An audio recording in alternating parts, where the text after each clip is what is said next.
আমার সাথে আমি যেহেতু সাকিব খানের 3 নাম্বার বউ হব,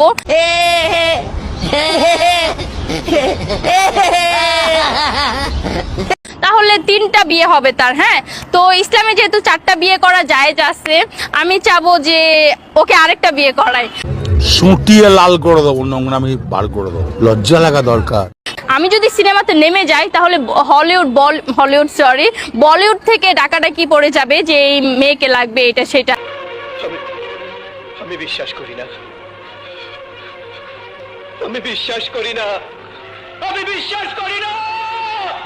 মানে ওরা আমাকে দেওয়ার জন্য পাগল হয়ে যাবে, আমি এরকম কিছু চাচ্ছি। হ্যাঁ, আমার ফিগার অনেক ভালো, ইভেন এইটা তোমার পাছাটা ঢুকাই দেবো। হচ্ছে যেই ড্রেস মিমি চক্রবর্তী কি ড্রেস পরছে, এই ড্রেস যদি আমাকে পরানো হইতো, দেখতেন যে বাংলাদেশের প্রত্যেকটা ছেলেরা ঘরে বসে থাকতো না, তারা তুফান দেখার জন্য হচ্ছে হলে গিয়ে গিয়ে বসে থাকতো আমার ফিগার দেখার জন্য। আরে এরা কারা, কোত্থেকে এলো এরা?